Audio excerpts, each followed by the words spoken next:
Good evening, good evening. कैसे हैं सब लोग? पढ़ाई वगैरह हो रही है? ओके, फार्मास्यूटिकल केमिस्ट्री का फर्स्ट चैप्टर हम लोगों ने कवर कर लिया है। अब सेकंड हम लोग ह्यूमन एनाटॉमी को स्टार्ट कर रहे हैं। और अच्छा, ह्यूमन एनाटॉमी में हमारे पास 15 चैप्टर्स हैं, तो इसके लगातार स्टार्टिंग के छोटे छोटे चैप्टर हैं 2-3, वो एक साथ ले लेंगे। तो उससे क्या है कि थोड़ा सा इसका लोड कम होगा। इसमें थोड़ा सा मतलब इसके एक एक दो दो एक साथ करते हुए चलेंगे, क्योंकि इसमें सबसे ज़्यादा चैप्टर्स हैं। ठीक है, तो चलो स्टार्ट करते हैं ह्यूमन एनाटॉमी एंड फिजियोलॉजी। तो हम सबको पता है, बचपन से पढ़ते आ रहे हैं कि ह्यूमन एनाटॉमी एंड फिजियोलॉजी क्या होती है। तो जो सबसे पहला चैप्टर दिया है हमारा फार्मेसी के अंदर, वो दिया है कि आप बस थोड़ा सा इसका स्कोप और खास टर्मिनोलॉजी, यानी कि जो अभी तक आप क्लास 12 तक पढ़ते हुए आए हैं, उनमें जो खास टर्मिनोलॉजी है उनको आप दिमाग में सेट कर लें। ठीक है, तो इस चैप्टर से 99% जो क्वेश्चन है वो MCQ ही आता है। और किस पार्ट से ज्यादा क्वेश्चन आ रहा है बताऊंगा मैं अभी आपको। तो चलिए स्टार्ट करते हैं। Scope and terminology. अच्छा, स्कोप का मतलब पता है, मैंने बताया था उसके अंदर भी कि स्कोप क्या होता है। स्कोप मतलब कोई जो सब्जेक्ट, जैसे ये हमारा सब्जेक्ट है, ये कहां पर अप्लाई होता है। ठीक है, कहां पे एक्ट करता है, कहां पे अप्लाई हो रहा है। ठीक है, और कहां पे चीजों को कंट्रोल का मतलब हो गया कि इनके बिना काम नहीं होगा। तो जहां पर ये एक्ट करेगा, अप्लाई होगा, कंट्रोल होगा, वहां पर हमें एक ऐसा इंसान चाहिए होगा जिसको कि इसकी नॉलेज हो, किसकी, ह्यूमन एनाटॉमी एंड फिजियोलॉजी की। उसकी नॉलेज के बिना वो काम नहीं होगा। तो कहीं ना कहीं हम कह सकते हैं उस हर जगह पर एक जॉब क्रिएट रहती है। ठीक है, बात समझ में आ रही है? चलिए, स्कोप क्लियर हो गया। स्कोप का मतलब क्या होता है अब समझते हैं। Scope of anatomy and physiology बहुत सिंपल है, इसमें ज्यादा कुछ खास है नहीं। तो एनाटॉमी की बात करें तो एनाटॉमी क्या होती है, जो बॉडी के अंदर के स्ट्रक्चर होते हैं उनको हम लोग क्या करते हैं, काट पीट करके देखते हैं और समझते हैं। ठीक है, study of the structure and there parts. Structure और जो उसके हिस्से हैं, इंटरनल स्ट्रक्चर, जैसे हार्ट है तो उसके जो हिस्से हैं, ठीक है, किडनी है, किडनी के जो हिस्से हैं, यूरेटर निकला हुआ है, गॉल ब्लैडर निकला हुआ है, तो उसके जो हिस्से हम पढ़ते हैं इसको हम लोग कई सारी ब्रांचेस में तोड़ सकते हैं एनाटॉमी को। ठीक है, और यस, अलग अलग ब्रांचेस अलग अलग स्कोप के अंदर आ जाती हैं। जैसे कि एक होती है ग्रॉस एनाटॉमी। तो ग्रॉस एनाटॉमी का मतलब हो गया मैक्रोस्कोपिक। यहां पर हम लोग क्या है, उन चीजों को स्टडी करते हैं जो हमारी आंखों से दिख जाते हैं, विजिबल टू नेकेड आईज। ठीक है, such as organs, muscles, bones. ये मसल्स हमको दिख रही हैं, बॉडी को काटोगे तो बॉडी के अंदर ऑर्गन्स दिखाई दे जाएंगे। ठीक है, हड्डियां दिखाई दे रही हैं। इन चीजों की जो स्टडी होती है तो इसको हम कहते हैं ग्रॉस एनाटॉमी या मैक्रोस्कोपिक एनाटॉमी। ऊपरी तरीके से कैसे बने हुए हैं, कैसी बनावट है, ठीक है, वो सारी स्टडी करते हैं हम इसके अंदर। ठीक है, देन ओके, जो ग्रॉस एनाटॉमी है उसके अंदर अगर हम बात करें तो क्या क्या चीजें आ जाएंगी, जैसे कि रीजनल एनाटॉमी। यहां पर हम लोग किसी एक चीज को फोकस करेंगे। ठीक है, फोकस ऑन स्पेसिफिक रीजन, जैसे कि हेड है, चेस्ट है। आप लोगों ने देखा होगा जिस तरह से डॉक्टर स्पेशलिस्ट होते हैं दिमाग का अलग, वैसे ही जो एनाटॉमी के एनाटॉमिस्ट होते हैं, जो कौन होते हैं, एनाटॉमिस्ट, जरूरत पड़ती है कि पर्टिकुलर वो चेस्ट का ही या हेड का ही पर्टिकुलर एक हिस्से का क्या है, एनाटॉमिस्ट है। वहां की पूरी डिटेल और बारीकी जितनी उसको पता होगी उतनी शायद हम लोगों को भी पता नहीं होती है। ठीक है, क्षेत्रीय शरीर रचना विज्ञान होता है, विशिष्ट क्षेत्रों पर केंद्रित है, जैसे सिर और छाती। सिस्टेमिक एनाटॉमी, यहाँ पे बॉडी के सिस्टम, बॉडी में कौन कौन सिस्टम होते हैं, स्केलेटल सिस्टम है, मस्कुलर सिस्टम है, नर्वस सिस्टम है। तो किसी एक सिस्टम को पकड़ लेगा और उसकी पूरी डिटेल स्टडी। ठीक है, हर जगह जरूरत पड़ती है। मान लो कोई रिसर्च कंपनी है, वो हड्डियों के ऊपर की दवाई को रिसर्च करना चाह रही है, तो वहां पर नर्वस सिस्टम और मसल्स की जरूरत नहीं है, हमें ऐसे एनाटॉमिस्ट की जरूरत पड़ेगी जिसको स्केलेटल की एकदम अंदर तक की डीप नॉलेज हो।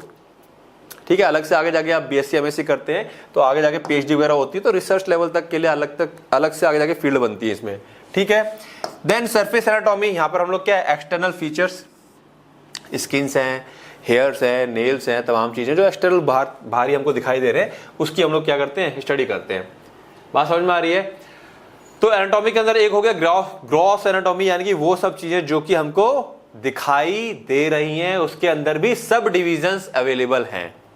ओके।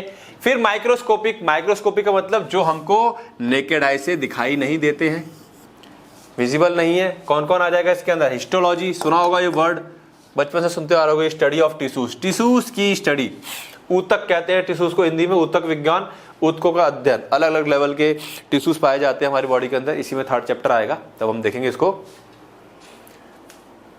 ठीक है। ओके, देन साइटोलॉजी, साइटोलॉजी यानी कि स्टडी ऑफ सेल्स। दुनिया भर के डिफरेंट टाइप्स ऑफ सेल्स हैं, मिलियंस ऑफ सेल्स मौजूद है हमारी बॉडी के अंदर, और वैरायटी ऑफ सेल्स मौजूद है। न्यूरॉन सेल अलग होता है, मस्कुलर सेल, ठीक है। न्यूरॉन सेल हमारा कैसा होता है? इस टाइप से, मस्कुलर सेल स्पंडल शेप का होता है, ठीक है। तो अलग अलग प्रकार के सेल हैं। जो स्पर्म सेल है वो ऐसा होता है। तो डिफरेंट टाइप्स के सेल्स है, तो उसकी जो स्टडी होती है उसको साइटोलॉजी कहते हैं। तो साइटोलॉजिस्ट, यहां पे वर्ड क्या आ जाएगा? साइटोलॉजिस्ट। तो जी हाँ, अगर आप मान लो सपोज बीएससी एमएससी कर रहे हैं, फिर आप सेल्स के उसमें जा रहे हैं, सेल विज्ञान में, तो सेल के लेवल पे डीप रिसर्च में चले जाते हैं आप, ठीक है। तो हर एक फील्ड क्या है? स्कोप है यहां पर। देन डेवलपमेंटल एनाटॉमी, यहां पर क्या है? हम एग्जामिन करते हैं structural changes from conception to adulthood. Conception का मतलब प्रेगनेंसी होनी हुई जिस दिन से लेकर के अडल्टहुड, जब बच्चा 18 साल का हो गया, 20 साल का हो गया, उसके बीच में क्या क्या डेवलपमेंटल चेंजेस आए, ठीक है। विकासात्मक शरीर रचना विज्ञान, बात समझ में आ रही है? तो डेवलपमेंटल एनाटॉमी हो गया। अब डेवलपमेंटल के अंदर ही हम कह सकते हैं एम्ब्रियोलॉजी एक अलग पार्ट आ गया। क्यों? ये फोकस करता है development from fertilisation to birth, केवल बर्थ तक का देखता है, फर्टिलाइजेशन होने से लेकर के बर्थ तक का, क्योंकि ये एक अलग ही फील्ड चला जाता है एम्ब्रियोलॉजी। तो इसी के अंदर एक ये फील्ड अलग आ गया एम्ब्रियोलॉजी, ठीक है। तो नाम याद रखनी है, हेडिंग्स याद रखने हैं, कुछ नहीं है। उसके बाद आप एक लाइन में खुद से एक्सप्लेन कर सकते हैं। हिंदी में क्या हो गया? भ्रूण विज्ञान, ठीक है। निषेचन, फर्टिलाइजेशन से जन्म तक विकास पर केंद्रित है ये सारा कुछ। बात समझ में आ रही है?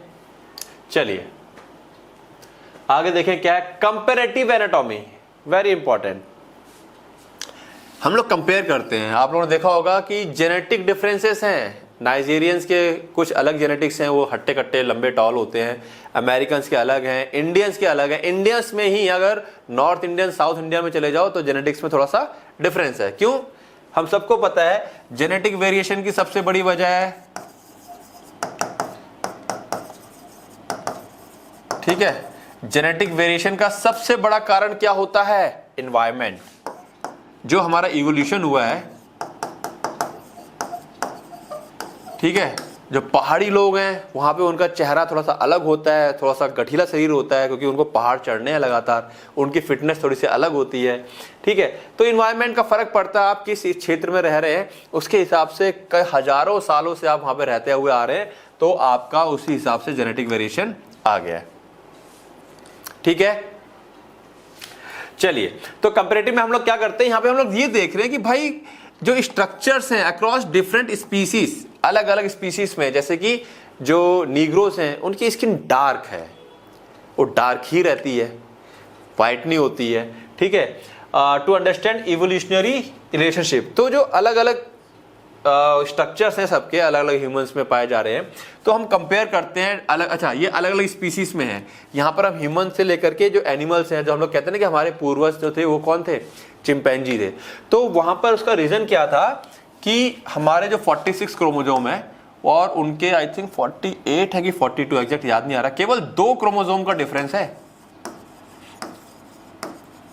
ठीक है। समय के साथ कुछ ऐसा हुआ होगा कि क्रोमोजोम में चेंज आया होगा और हम लोग इवॉल्व हो गए, जिसकी वजह से सबसे ज्यादा जो चीज है हमारे अंदर वो केवल बुद्धि है, और इस बुद्धि की वजह से ही आज हम लोग यहाँ पढ़ाई कर रहे हैं, लड़ाई कर रहे हैं, ठीक है। जो भी काम आज दुनिया में हो रहे हैं, अच्छाई के बुराई के, वो इस दिमाग की वजह से ही हो रहे हैं। जिसका जैसा दिमाग चल रहा है वैसा वो काम कर रहा है, ठीक है।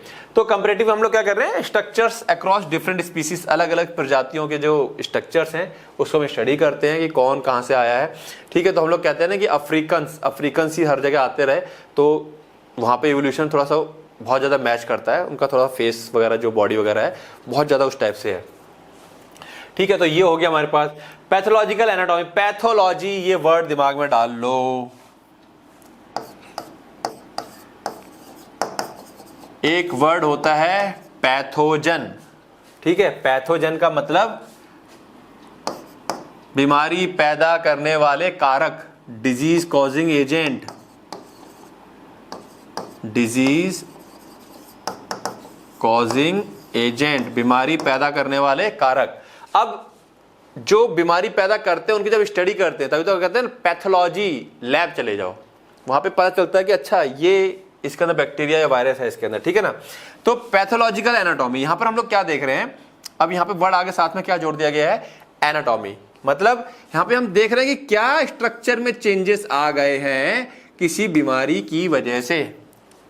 स्ट्रक्चर चेंजेस आ जाते हैं, जैसे फाइलेरिया में पैर, हाथी पैर बोलते हैं, पैर मोटा हो जाता है, तो बॉडी के स्ट्रक्चर में कुछ ना कुछ चेंजेस आते हैं। टीबी होता है, टीबी अगर हड्डी में या मसल्स में हुई है तो गांठ बन जाती है, लंग्स में हुई है तो पानी भर जाता है। ठीक है, तो क्या स्ट्रक्चर में चेंजेस आ रहे हैं किसी बीमारी की वजह से, उसकी स्टडी पैथोलॉजिकल स्टडी कहलाती है। देन रेडियोग्राफिक एनाटॉमी, ये तो बहुत ही ज्यादा इंपॉर्टेंट है। हम लोग इमेज ले लेते हैं, एक्सरे ले लेते हैं और फिर देखते हैं कि अच्छा हाँ ये वाला इंसान सही है, ये वाला इंसान खराब है। क्यों? तो जब इमेज ले रहे हैं तो जो एनाटॉमी आ रही है उसको एनालाइज करना कि हाँ ये सही इंसान की एनाटॉमी ऐसी होती है और जिसको बीमारी है उसकी एनाटॉमी में ये चेंजेस आ जाएंगे। ठीक है, uses imaging technique x-rays MRI to study internal structures, अंदर के स्ट्रक्चर्स की हम लोग क्या करते हैं, स्टडी करते हैं, तो ये कहलाती है रेडियोग्राफिक एनाटॉमी। बात समझ में आई? ठीक है, तो ये सारे जो थे हमारे पास, हम कह सकते हैं कि पहला जो पार्ट था एनाटॉमी, ये एनाटॉमी की सारे के सारे स्कोप है एनाटॉमी के। अब बात करें फिजियोलॉजी की। फिजियोलॉजी का मतलब क्या था, बॉडी काम कैसे करती है। ठीक है, यहां स्टडी कर रहे हैं how living organisms and there part function.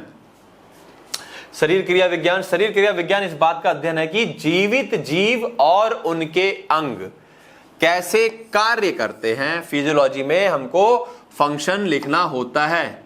ठीक है, ह्यूमन एनाटॉमी एंड फिजियोलॉजी जब भी हम पढ़ेंगे यहाँ पे हार्ट का, किडनी का, जो भी हमारे पास आगे चैप्टर्स आएंगे वहाँ पे एनाटॉमी अलग टॉपिक रहेगा, फिजियोलॉजी अलग रहेगा। एनाटॉमी में उसके इंटरनल स्ट्रक्चर की बात करेंगे और फिजियोलॉजी में उसके कार्य की बात करेंगे, उसके वर्क की बात करेंगे, काम कैसे करता है। ठीक है, तो फिजियोलॉजी की भी बहुत सारी ब्रांचेस है, जैसे कि सेल फिजियोलॉजी, सेल कैसे काम करती है, सेल क्या क्या करेगी, सेल के अंदर मेटाबॉलिक प्रोसेस होती हैं, है ना, रिएक्शंस होती हैं, कैसे कर रही है, क्यों कर रही है, कब कर रही है। कम्युनिकेशन, एक सेल दूसरे से कम्युनिकेट करता है। यस, आपस में बातचीत कर रहे हैं कि अच्छा तेरे को ये जरूरत है, चल मैं बना देता हूँ, अच्छा ये बीमारी है, चल मैं ये क्या कहते हैं वो एंटीबॉडी बना देता हूँ। तो ये कैसे काम करती है, आपस में कैसे कम्युनिकेट कर रहे हैं, कैसे इनकी मेटाबॉलिक रिएक्शन प्रोसेस हो रही है। ठीक है, तो वो सारी की सारी चीजें सेल फिजियोलॉजी के अंदर आता है और ये अलग ही डिपार्टमेंट चला जाता है। जब आप, मैंने कहा ना, जब उसमें आप जाएंगे, उस पर्टिकुलर फील्ड में जब आप जाते हैं तो फिर उस नेक्स्ट लेवल की पढ़ाई या उस नेक्स्ट लेवल का वो फील्ड बन जाता है वो। देन सिस्टेमिक फिजियोलॉजी, यहां पर हम लोग किसी पर्टिकुलर ऑर्गन सिस्टम का, ऑर्गन सिस्टम समझते हो, ठीक है, जैसे कि न्यूरोफिजियोलॉजी यानी कि ब्रेन पूरा आ जाएगा। कार्डियोवास्कुलर फिजियोलॉजी, यहाँ पे हार्ट आ जाएगा, हार्ट, ब्लड वेसल्स, ठीक है, वो सारी चीजें आ जाएंगी। रेस्पिरेटरी में लंग्स आ जाएगा, पूरा लंग्स है, उसके अंदर ब्रोंकाई है, ब्रोंक्यूल्स है। रीनल, रीनल के अंदर क्या क्या आ जाएगा, किडनी आ जाएगा, यूरेटर, ब्लैडर, सब कुछ आ जाएगा। एंडोक्राइनोलॉजी में हार्मोन्स कौन से होते हैं, ग्लैंड्स कौन कौन सी है, क्या क्या सिक्रीशन कर रही है। तो ये सारी जो सिस्टेमिक फिजियोलॉजी है, इसके अंदर फर्दर ब्रांचेस आ जाएंगे कि आप कौन सी सिस्टेमिक के अंदर कौन सी फिजियोलॉजी के बारे में आप बात कर रहे हैं या पढ़ रहे हैं। तो यहां पर यही सब इसका स्कोप रहेगा। देन पैथोफिजियोलॉजी, ठीक है, एक था हमारे पास पैथोलॉजिकल एनाटॉमी, स्ट्रक्चर में क्या चेंज आ गया है, एनाटॉमिकली क्या चेंज आया है, और पैथोफिजियोलॉजी में बीमारी की वजह से काम करने में क्या दिक्कत आ गई है। जैसे कि जिसको अस्थमा है तो सांस लेने में दिक्कत आ रही है ना, यानी कि लंग्स काम नहीं कर पा रहा है। हार्ट का प्रॉब्लम है तो हार्ट प्रॉपर बीट नहीं कर पा रहा है, उतनी ताकत से पंप नहीं कर पा रहा है ब्लड को, जिससे कि ब्लड निकल पाए। तो बीमारी की वजह से, रोग की वजह से, बीमारी की वजह से उसके कार्य में, उसके फंक्शन में क्या गड़बड़ी आई है, दैट इज द पैथोफिजियोलॉजी। ठीक है, तो यानी कि हम कह सकते हैं यहां पर जो उसका चेंज इन फिजियोलॉजी, फिजियोलॉजी में क्या चेंज आया बीमारी की वजह से, वो स्टडी करते हैं। एक्सरसाइज फिजियोलॉजी, जब हम एक्सरसाइज करते हैं तो हमारी फिजियोलॉजी में हार्ट बीट तेज हो रही है, कोई मसल्स प्रॉपर काम कर रही है, या कहीं किसी पर्टिकुलर मसल्स का ज़्यादा वर्कआउट हो रहा है, कोई मसल्स ज़्यादा ग्रो कर रही है, तो एक्सरसाइज फिजियोलॉजी। ठीक है, इसमें एक और चीज़ क्या है, एक्सरसाइज फिजियोलॉजी का सबसे बड़ा जो रोल प्ले होता है वो होता है आजकल स्पोर्ट्स में। स्प्रेन, मोच आती है, आप लोगों ने देखा होगा कि हम लोगों को मोच या चोट लग जाए तो कितना टाइम लग जाता है, और वहीं पे जो स्पोर्ट्स खेल रहे हैं, पैरों मोच आई कुछ आ गई, फटाफट वहाँ पे फिजियोथेरेपिस्ट होते हैं, सेट किया, स्प्रे मारा, आधे घंटे बाद वो खेलने के रेडी हो जाते हैं। या अगर चोट लग भी गई है तो हफ्ते भर के अंदर जल्दी रिकवर होते हैं। क्यों? क्योंकि वहाँ पे प्रॉपर जो फिजियोलॉजिस्ट है एक्सरसाइज वाले वो वहाँ पे मौजूद हैं। ठीक है, देन कंपेरेटिव फिजियोलॉजी, यहाँ पे अगेन वही हो जाएगा, अलग अलग स्पीसीज में जो उनका काम करने का फिजियोलॉजी में डिफरेंसेस है उसकी हम लोग क्या करते हैं, स्टडी करते हैं। ठीक है, तो अगेन ये सारे स्कोप हैं, सारी अलग अलग ब्रांचेस हैं, आप देखेंगे तो ये सारी अलग अलग ब्रांचेस आपको देखने को मिल जाएंगी, डिपार्टमेंट्स है सारे के सारे जहां पर चीजें हो रही हैं। एनवायरमेंट, यहाँ पे हम देखते हैं कि जो ऑर्गेनिज्म है वो कैसे अडेप्ट करता है एनवायरमेंट चेंजेस में। भालू सर्दियों में गुफा में चला जाता है, छुप जाता है, भालू का उदाहरण दिया, फिलहाल हम ह्यूमन की बात कर रहे हैं। ठीक है, ह्यूमन की बात करें तो सबसे अच्छा चीज आप लोग जानते होंगे एल्टीट्यूड। हाई एल्टीट्यूड पे जब आप जाते हो पहाड़ों पर तो सांस लेने में दिक्कत होती है, चलो वो भी छोड़ दो, नॉर्मल आप उठो, खड़े हो और एकदम दौड़ने लग जाओ, 10 लोगों को दौड़ा दो, तो उसमें आप क्या देखोगे, कुछ लोगों की बॉडी तो 10 की 10 क्या है, सांस तेज हो जाएगी, लेकिन कुछ लोगों की बॉडी तुरंत 1 मिनट के अंदर नॉर्मल, कुछ लोगों को थोड़ा 5 मिनट का टाइम लग जाएगा, और कोई ऐसा ही बच्चा हो सकता है या इंसान हो सकता है जो उसके बाद गिर पड़े। ठीक है, तो आप यानी कि यहाँ पर क्या हुआ, सांस लेने में दिक्कत हुई, अचानक से बॉडी के ऊपर लोड पड़ा। तो यहाँ पे फिलहाल हम बात करें एनवायरनमेंट की, तो एनवायरनमेंट में बहुत ज़्यादा ठंड किसी को बर्दाश्त नहीं हो रही है, या हाई एल्टीट्यूड पे सांस लेने में दिक्कत आती है, बॉडी कैसे एडजस्ट करती है उस सांस लेने को, ठीक है, टेम्परेचर को कैसे एडजस्ट कर रही है। तो ये तमाम चीज़ें जब स्टडी करते हैं हम लोग, हमारी बॉडी की फिजियोलॉजी पे क्या असर पड़ रहा है एनवायरनमेंट का, तो उसको हम एनवायरमेंटल फिजियोलॉजी कहते हैं। ठीक है, अब ये तो हो गया पर्टिकुलर। ये जो हमारा ह्यूमन एनाटॉमी और फिजियोलॉजी है, ये सेपरेट जो ब्रांचेस हैं इसकी, ये दूसरे सब्जेक्ट्स से भी क्या है, कनेक्टेड है, यानी कि इंटरडिसिप्लिनरी कनेक्शन। तो यहां पे भी इसका स्कोप आ जाएगा। Anatomy physiology intersect with many other field, दूसरी फील्ड के साथ ये क्या करती है, इंटरसेक्ट करती है, जुड़ती है कई फील्ड के साथ, जैसे कि मेडिसिन। अगर आपको डायग्नोस करना है, इलाज करना है, तो क्या चाहिए, एनाटॉमी और फिजियोलॉजी का ज्ञान होना चाहिए, यानी कि ये फील्ड किसका आ गया, डॉक्टरी का। Biochemistry, explore chemical process with in the body, body में कौन सी केमिकल प्रोसेस हो रही है, कहां हो रही है, उसके लिए भी आपको एनाटॉमी फिजियोलॉजी की नॉलेज होनी चाहिए। जेनेटिक, यहाँ पे हमें हेरिडिटी और genetic influences on structure and function, genes का क्या प्रभाव होता है बॉडी के स्ट्रक्चर पर और फंक्शन पर। तो जेनेटिक इफेक्ट देखने के लिए भी हमें क्या है, हर एक मतलब एनाटॉमी फिजियोलॉजी को अच्छे से समझना पड़ेगा। इम्यूनोलॉजी, किस प्रकार हमारा जो इम्यून सिस्टम है वो रोल करता है और हमारी बॉडी को बीमारियों से बचा रहा है, तो उसके लिए भी हमको क्या है, एनाटॉमी फिजियोलॉजी की डिटेल नॉलेज होनी चाहिए कि हमारी कौन सी एंटीबॉडी कहाँ जाके कैसे काम करती है, कैसे डिफेंस कर रही है, कैसे बचा रही है। और फार्माकोलॉजी, नो डाउट, दवाइयाँ जो हैं किस तरह से हमारी बॉडी के साथ इंटरेक्ट करती हैं और हमको फायदा पहुंचाती हैं या नुकसान पहुंचाती है। तो फार्माकोलॉजी तो है ही, खैर नेक्स्ट ईयर पढ़ोगे आप लोग, सेकेंड ईयर में। ठीक है, तो इसका दूसरी फील्ड के साथ भी कनेक्शन है, यहाँ पे भी इसका क्या स्कोप, यानी कि ये सब जो ब्रांचेस हैं इनके लिए भी यहाँ पर एनाटॉमी और फिजियोलॉजी की नॉलेज आपको चाहिए। ठीक है, देन एप्लीकेशन की बात करें, कहाँ कहाँ पर ये अप्लाई होती है, यानी कि इसकी नॉलेज लगेगी। तो clinical practice, no doubt anatomy physiology की नॉलेज हमें चाहिए हेल्थ केयर प्रोफेशनल के लिए, जैसे कि डॉक्टर्स, नर्सेस और फिजियोथेरेपिस्ट हैं, एनाटॉमी फिजियोलॉजी आपको पढ़नी पड़ेगी, समझनी पड़ेगी। Research, advanced knowledge in areas like regenerative medicine की एडवांस नॉलेज है, रिसर्च कर रहे हो। बायोमैकेनिक्स, बॉडी के अंदर जो काम चीज चल रही है, ठीक है, डिजीज की मैकेनिज्म क्या है, इन सब को समझने के लिए भी क्या, यानी कि रिसर्च में भी क्या है, हमको किस टाइप की रिसर्च, ये रिसर्च बता रखी है, एनाटॉमी फिजियोलॉजी की जरूरत पड़ेगी। एजुकेशन, अगर आप टीच कर रहे हो, ठीक है, मेडिकल या बायोलॉजिकल, तो भी आपको क्या है, ऑब्वियसली बात है, एनाटॉमी फिजियोलॉजी आना चाहिए।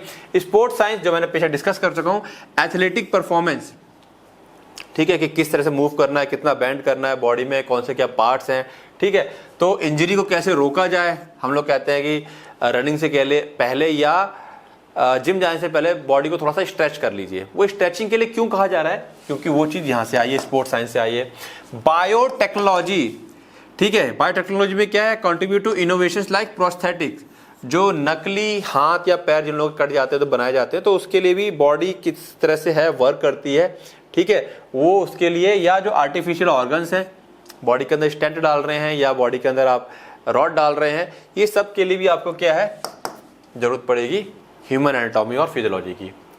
ठीक है, तो बहुत सारी ब्रांचेस हैं, तो आप क्या कर सकते हो, जो ऊपर हमारी हेडिंग है 1 2 3 4, हर किसी के अंदर 2-2 पॉइंट या 3-3 पॉइंट दे सकते हो अगर इसका स्कोप आता है। इसका स्कोप डायरेक्ट शायद किसी एक में आया, बहुत कम आता है, मतलब जो मेन क्वेश्चन आता है इसका बताता हूं मैं अभी किस टॉपिक से आता है। ओके, वो तो हो गया इसका क्या स्कोप। अब यहां पर हमें पढ़नी है वेरियस टर्मिनोलॉजीज।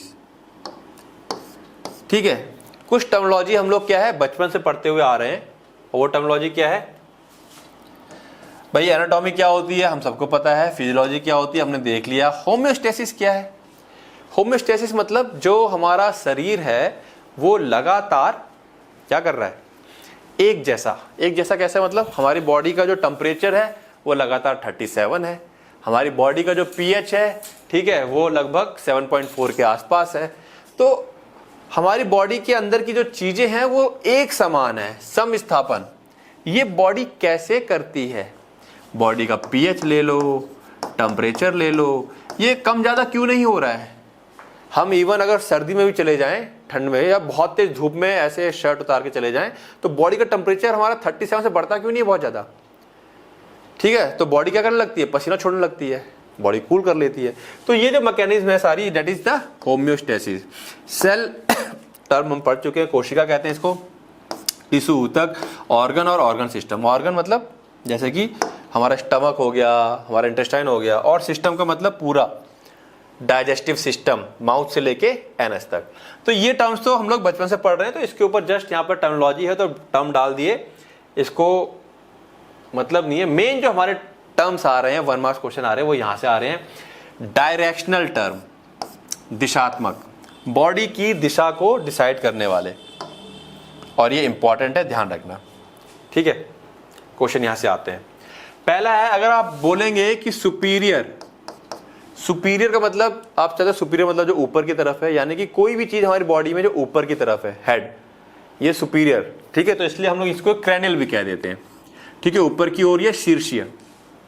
क्या मतलब है इसका? यानी कि अगर मैं बोलूं हार्ट और एब्डोमेन, तो जो मेरा पेट है, पेट के ऊपर हार्ट है, तो मैं कहूंगा heart is superior to stomach.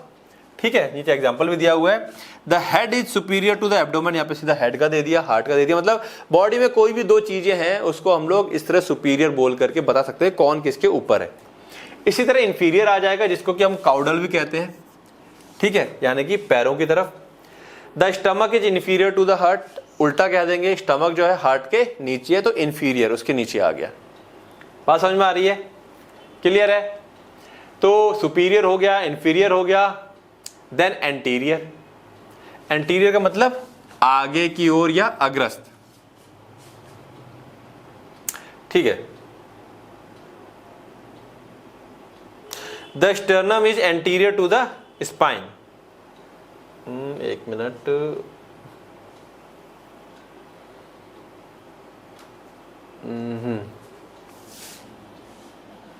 Okay, तो देखो एंटीरियर कह लो, या इसको क्या कहा जा रहा है, वेंट्रल कहा जा रहा है।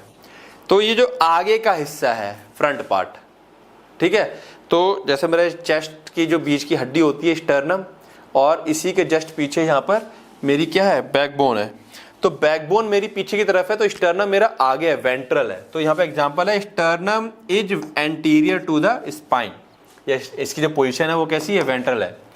और पीछे की तरफ ये पोस्टीरियर पीछे आ गया, तो spine is posterior to the heart.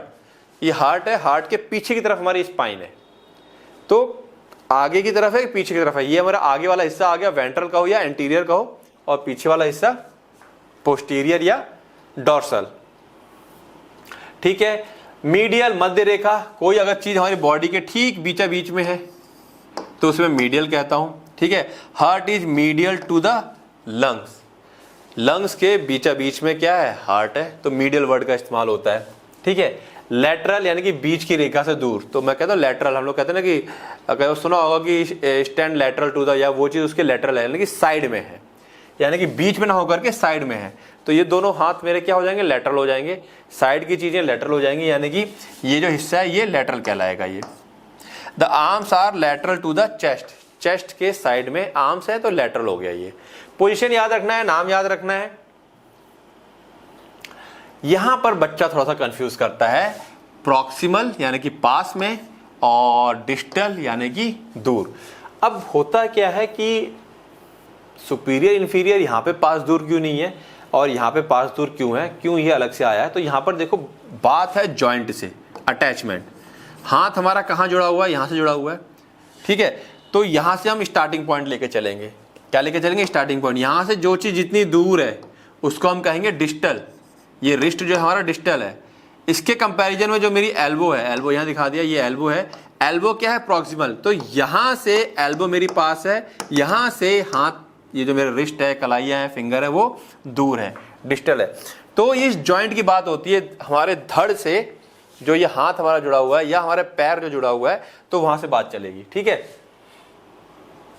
तो यहां पे एल्बो प्रॉक्सिमल हो गया, फिंगर्स क्या होगी, डिस्टल हो गई। ठीक है, तो यह जॉइंट से कंपेयर किया जाएगा। Shoulder attachment to the trunk, trunk मतलब समझते हो, जो धड़ है, शरीर का जो धड़ है, यहां से ये जुड़ा हुआ है तो ये स्टार्टिंग पॉइंट कहलाएगा और ये लास्ट पॉइंट कहलाएगा।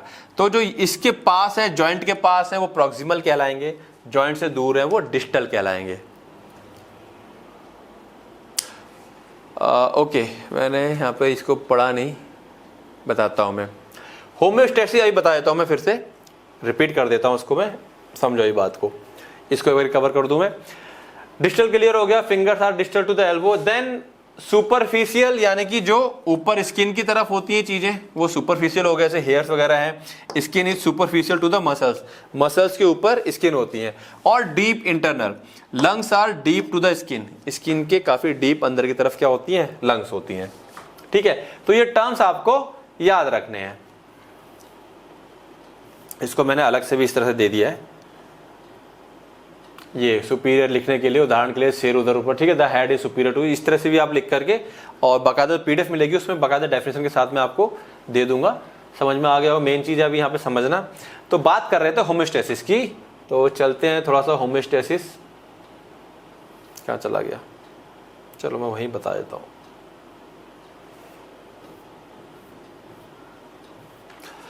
देखो बेटा, होम्योस्टेसिस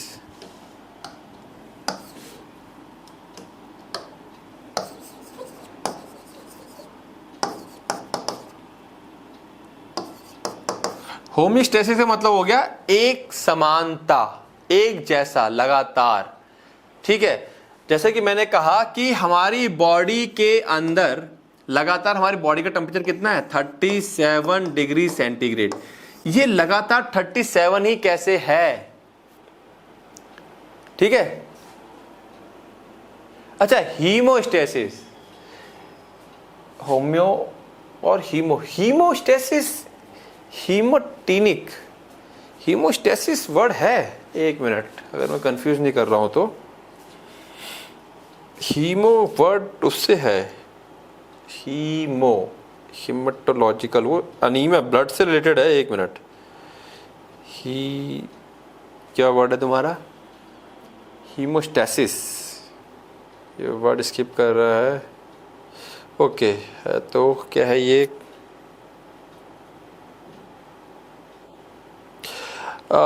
ठीक है, ये हीम से बना हुआ। ठीक है, मैंने कहा ना ब्लड से है ये।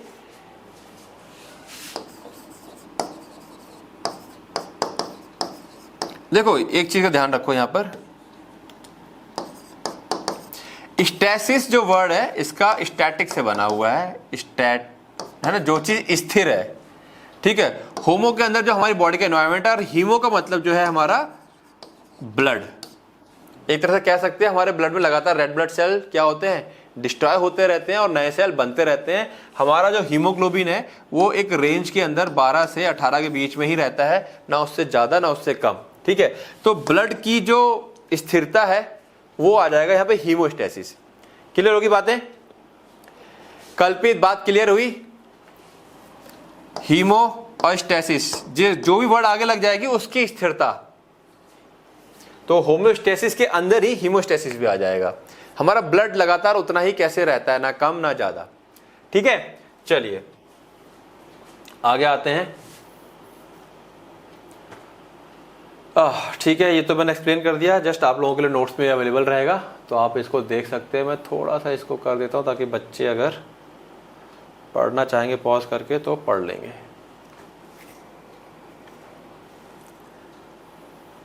ओके, अब ये भी इंपॉर्टेंट है, वो डायरेक्शन वाला भी इंपॉर्टेंट था और ये भी इंपॉर्टेंट है। बॉडीज प्लेन एंड सेक्शन, ठीक है, शारीरिक समतल और खंड। यहां पे सिंपल सी बात समझो, हमारा जो शरीर है इसको ऐसे समझते हैं, यहाँ 3D डायग्राम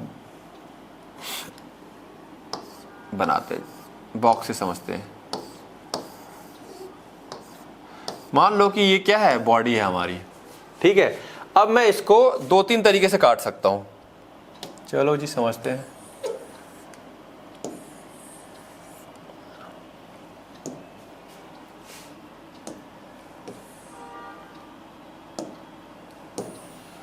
ओके, ठीक है। अब ये जो बॉक्स है इसको मैं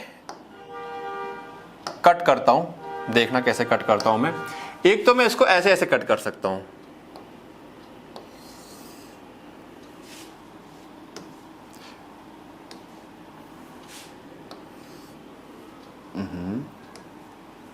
तो यहां से आपको क्लियर,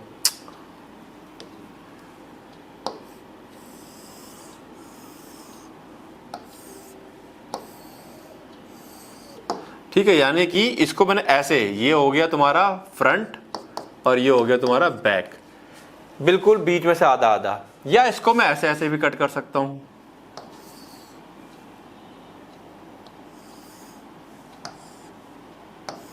ये हो गया लेफ्ट और ये हो गया राइट, ठीक है। और या इसको मैं ऐसे ऐसे भी कट कर सकता हूं।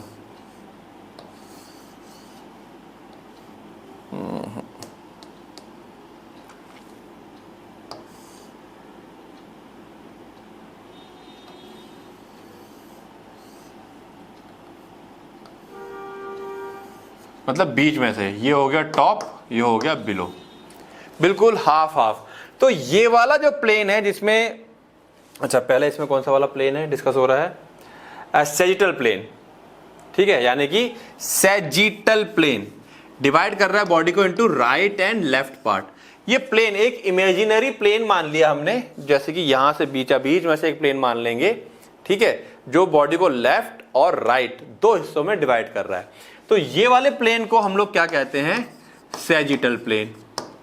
तो याद रखिएगा, सैजिटल प्लेन डिवाइड करता है बॉडी को left and right equal parts में, ठीक है। अब अच्छा, सैजिटल प्लेन में ऐसा भी हो सकता है कि प्लेन मेरा यहां से जा रहा हो, यहां से जा रहा हो। अगर बिल्कुल बीचा बीच में से जाता है ये वाला प्लेन, तो इसको मैं कहता हूं मिड सैजिटल प्लेन, बिल्कुल बीचा बीच में। अगर यहां से भी कट एक प्लेन मान ले तो इधर हिस्सा थोड़ा ज्यादा हो गया, ये भी बॉडी को 2 हिस्सों में बांट रहा है, लेकिन एक तरफ कम है एक तरफ ज्यादा है। जो बिल्कुल बीचा बीच में से जाता है उसको हम लोग कहते हैं मिड सैजिटल प्लेन, ठीक है। अब बात कर लेते हैं आगे, ठीक है। सैजिटल प्लेन को क्या कहते हैं, धनु समतल कहते हैं। अब हिंदी वाले बच्चे थोड़ा ध्यान देंगे, एक ऊर्ध्वाधर समतल जो शरीर को, है ना, दाएं और बाएं भागों में विभाजित करता है। हिंदी वाले बच्चे थोड़ा सा शब्दों का ध्यान देंगे, जो ये वाले शब्द हैं इनको थोड़ा सा यूज करना, ज्यादा यूज करेंगे, मतलब ज्यादा इस्तेमाल करेंगे। ये साइंटिफिक टर्म हो गया है, हिंदी का साइंटिफिक टर्म, हिंदी का साइंटिफिक टर्म, ठीक है।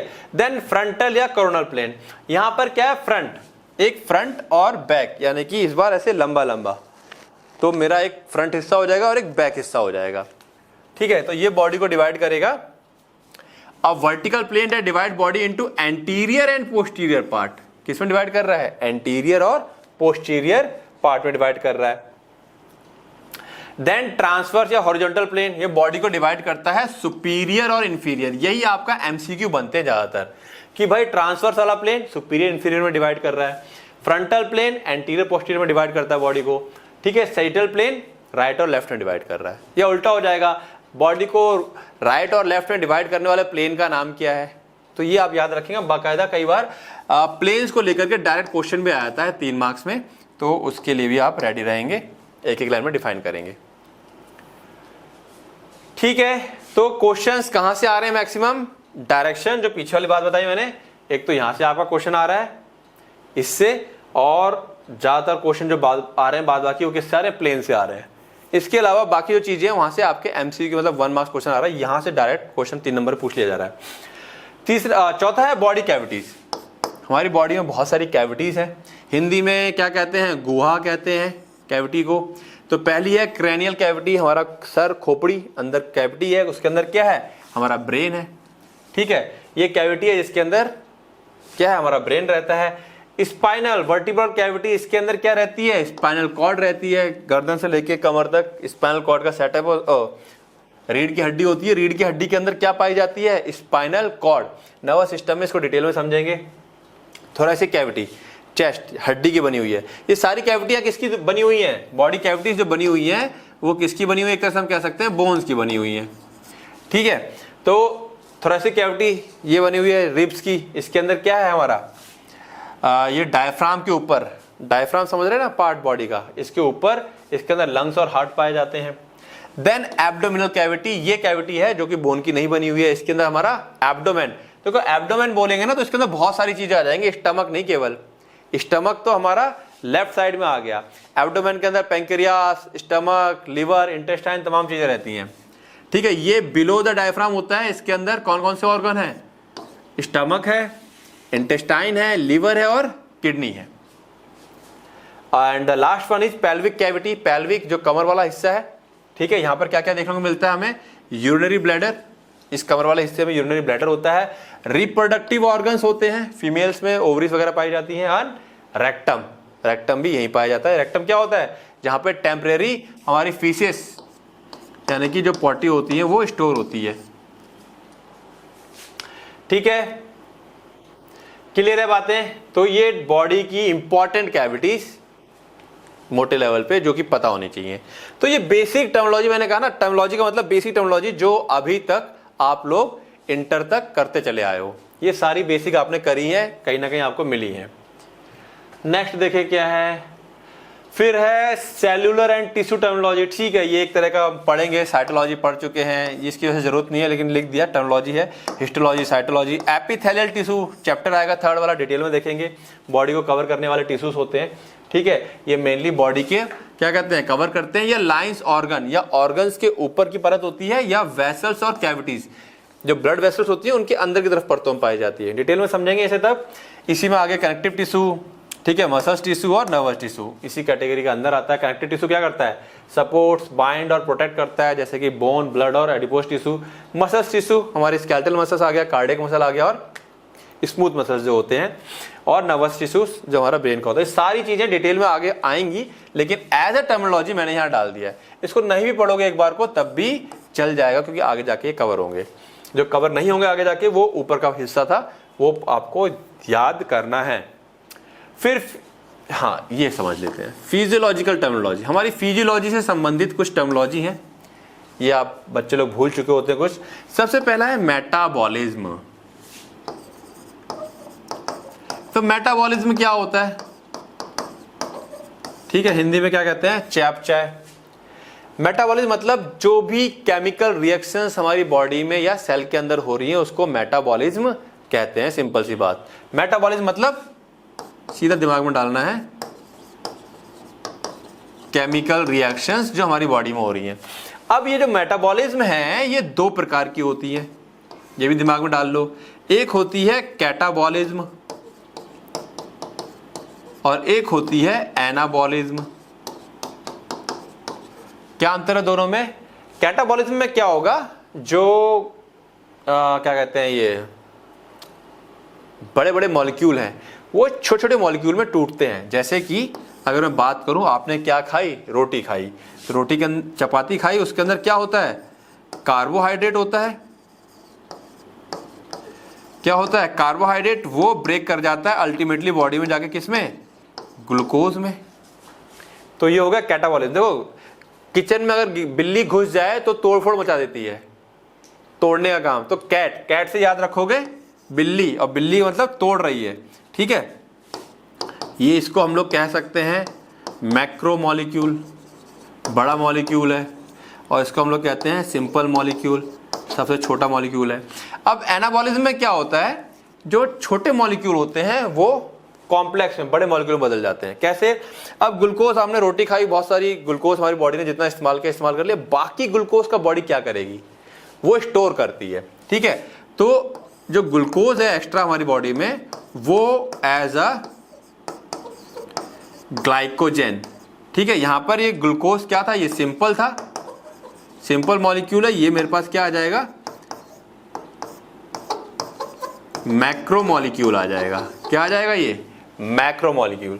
तो ये ग्लाइकोजन हो गया हमारी बॉडी में। यही जब वापस एनर्जी की जरूरत पड़ती है, टूटता है, वापस से ग्लूकोज बनता है। ये चीज पढ़ोगे सेकंड ईयर में, खैर वो अलग बात होगी। तो मेटाबॉलिज्म के दो हिस्से होते हैं, कैटाबॉलिज्म और एनाबॉलिज्म, ठीक है। रिएक्शंस या तो बड़े मॉलिक्यूल को तोड़ के छोटा बनाएंगी, या छोटे मॉलिक्यूल को जोड़ करके बड़ा बना देंगी। ओके, चलिए अब हम देख लेते हैं ऑस्मोसिस, ठीक है, परासरण जिसे कहते हैं हम लोग। सिंपल सी कहानी है, ऑस्मोसिस में क्या होता है समझते हैं। ऑस्मोसिस को हम लोग हाँ उससे समझ लेते हैं ना, पहले सिंपल समझते हैं। मान लो कंटेनर है, ये चैम्बर ए है, ये चैम्बर बी है, और बीच में यहां पर क्या जरूरी है, सेमी परमिएबल मेम्ब्रेन, या जिसको हम सिंपली बोलें तो सेल मेम्ब्रेन होती है। इसके अंदर, दोनों के अंदर सेम वॉल्यूम है वाटर का, इसके अंदर कुछ सॉल्यूट पड़ा हुआ है और इसके अंदर कुछ सॉल्यूट है। अब हम लोग देखते हैं कि बी के अंदर जो सॉल्यूट है कम है, ए के अंदर सॉल्यूट ज्यादा है। तो बी का जो पानी है, सॉल्वेंट जो है, सॉल्वेंट वो बी से ए की तरफ मूव करता है, ठीक है। ऑस्मोसिस में क्या होता है, सॉल्वेंट यानी कि जो लिक्विड होता है वो मूव करता है कहां पर, जहां पर सॉल्यूट ज्यादा है, यानी कि जहां पर कंसंट्रेशन ज्यादा है, सांद्रता ज्यादा है। तो ऑस्मोसिस के लिए क्या एक डेफिनेशन कहा जाता है, मूवमेंट ऑफ सॉल्वेंट। इसकी डेफिनेशन देख लें एक बार थोड़ी सी, ऑस्मोसिस की याद आएगा आप लोगों को कुछ। क्या होता है मूवमेंट ऑफ, इसका एक एग्जांपल देता हूं अभी आप लोगों को, सॉल्वेंट फ्रॉम, यहां कंसंट्रेशन यानी कि सॉल्यूट कैसे है, कम है, तो low concentration to high concentration. Simple सी कहानी समझे इसको, जो आप लोगों ने पढ़ा होगा कि 3 बकेट ले लो, ठीक है, यहां पर सेल डाल दो, तीनों में ह्यूमन सेल, क्या डाल दिया, सेल डाल दिया। अब यहां पर अगर सेल के अंदर और बाहर का जो पानी है, अगर आपस में दोनों का कंसंट्रेशन सेम है, यहां पे सॉल्यूट बराबर है, वहां पे सॉल्यूट बराबर है, तो हम लोग क्या कहते हैं, आइसोटोनिक है ये सॉल्यूशन, ये वाला सॉल्यूशन। तो ना तो पानी अंदर जाएगा ना पानी बाहर निकलेगा। लेकिन अगर ये वाले पानी जो है हाइपरटोनिक होगा, हाइपर मतलब ज्यादा कंसंट्रेटेड होगा, तो सेल के अंदर से पानी बाहर निकल जाएगा और सेल मेरा क्या कर जाता है, श्रिंक कर जाएगा। और अगर मेरा सॉल्यूशन कैसा है, हाइपोटोनिक है, ठीक है, तो पानी इसके अंदर घुस जाएगा। सुना होगा यहां पर मेरा क्या होगा, सेल मेरा स्वेल कर जाता है, फूल जाता है, और फूल के फट भी सकता है, ठीक है। तो ऑस्मोसिस ये टर्म आती रहेगी आगे जाकर के, इसीलिए इसको अभी यहां एक्सप्लेन कर दिया। डिफ्यूजन सिंपल है, डिफ्यूजन का मतलब from higher concentration to lower concentration, simple. एक चीज जैसे कि आपने कमरे में एक तरफ अगरबत्ती जलाई, तो उसका धुआं ऑटोमेटिक दूसरी जगह जहां पर खुशबू नहीं है वहां पे आ जाती है। तो यहां पर हम सिंपल कह सकते हैं, कोई चीज जो हमारी सेल मेम्ब्रेन है, सेल मेम्ब्रेन पता होगा ना, इस टाइप से होती है, डबल लेयर होती है। कोई चीज जो ऑटोमेटिक यहां से सेल को क्रॉस करके सेल के अंदर आ जाए तो डिफ्यूज हो रही है, बिना किसी एनर्जी के, सिंपल, कुछ नहीं करना, ठीक है। बात समझ में आ रही है। यहां पर मेरा कौन मूव कर रहा है, सॉल्यूट मूव कर रहा है, इसीलिए डिफ्यूजन कहा गया है। ऑस्मोसिस में सॉल्वेंट मूव कर रहा था। कंफ्यूज मत हो जाना कि सर यहां पे मूवमेंट को तो आपने डिफ्यूजन बोल दिया, यहां पे भी सेल मेम्ब्रेन है, ये भी सेल मेम्ब्रेन है, बट यहां सॉल्यूट मूव कर जा रहा है डायरेक्ट। कहां पर, हाई से लो की तरफ।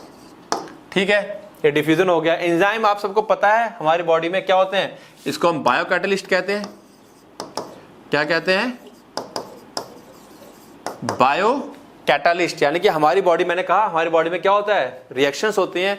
हमारी बॉडी का एक भी रिएक्शन बिना एंजाइम के नहीं होता है। अगर हमारी बॉडी से एंजाइम्स हटा दिए जाएं तो सुबह का जो आप नाश्ता करते हो उसे पचने में 16 साल लग जाएंगे और मर जाएंगे हम लोग। ठीक है, तो ये एंजाइम्स ही हैं जो रिएक्शन को बहुत फास्ट करवाती है। एंजाइम कुछ और नहीं होते हैं, टाइप ऑफ प्रोटीन्स ही होती है। ठीक है, हार्मोन्स आप सबको पता है, हमारे जो ग्लैंड्स होती है एंडोक्राइन ग्लैंड्स, उसके द्वारा छोड़ी जाती है। और हार्मोन्स बहुत ही थोड़ी मात्रा में छोड़ी जाती है और इसका काम क्या होता है, बॉडी के फंक्शंस को कंट्रोल करना। न्यूरोट्रांसमीटर डोपामाइन, सेरोटोनिन, जो न्यूरॉन्स के एंड में एक न्यूरॉन से याद आ रहा है इस टाइप से स्ट्रक्चर, एक न्यूरॉन से यहां से अगर हम लोग, ठीक है, इससे यहां अगर सिग्नल पहुंचाना है तो केमिकल्स जो रिलीज होते हैं उसको हम लोग क्या कहते हैं, न्यूरोट्रांसमीटर। डिटेल में इसको देखेंगे जब न्यूरॉन वाले टिश्यूज पढ़ेंगे। क्लियर है बातें? तो ये कुछ बेसिक टर्मिनोलॉजी जो आगे आएंगी, डिटेल में भी आएंगी, तब और अच्छे से देखेंगे। फिलहाल यहाँ पे एक बेसिक दिमाग में सेट किए बातें, रिवाइज करवाए एक तरह से। ये सारे टर्म्स आप ऑलरेडी पहले पढ़ चुके हो। अब उसके बाद कुछ नहीं, ये जितने यहाँ पे ऑर्गन सिस्टम टर्मिनोलॉजी है, यहाँ पे मैंने इसको डिफाइन आप लोग खुद से भी कर सकते हो, जरूरत नहीं वैसे इसकी। ये सारे कार्डियोवास्कुलर सिस्टम हमारे सिलेबस में आगे आएगा डिटेल में, तो वहाँ डेफिनेशन और डिटेल में देखेंगे। रेस्पिरेटरी सिस्टम, डाइजेस्टिव सिस्टम, पाचन तंत्र, nervous system, endocrine system, urinary system, skeletal system, muscular system, lymphatic system, integumentary यानी कि जो स्किन वाला सिस्टम है। ठीक है, तो ये सारे सिस्टम्स हमारे सिलेबस में अवेलेबल है, लगभग 10, तो 10 चैप्टर तो हमारे यही हो जाएंगे। ओके, तो ये खैर याद करने की जरूरत नहीं है, केवल सारे सिस्टम है, आगे जाके आएंगे ही आएंगे, जस्ट टर्मिनोलॉजी के तौर पे मैंने यहाँ पे लिख दिया। क्लियर होगी बातें? तो समझ में आ गया टर्मिनोलॉजी में कौन सी इंपॉर्टेंट है और कौन सी लेस इंपॉर्टेंट है। तो करना क्या है, सारी टर्मिनोलॉजीज को अच्छे से दिमाग में सेट कर लो। क्यों? आगे जब भी हम पढ़ेंगे तो मैं बोल रहा हूँ ऑस्मोसिस हो रही है, मैं कह रहा हूँ डिफ्यूजन हो रही है, तो ये चीज आपके दिमाग में यहाँ होनी चाहिए कि ये क्या हो रहा है यहाँ पर। आज जितनी टर्मिनोलॉजी हमने सेट कर ली है, आगे जब भी चैप्टर में आएगा हम पढ़ेंगे तो बोलेंगे, बच्चे का डाउट होगा तो नो डाउट उसे एक्सप्लेन कर देंगे, बट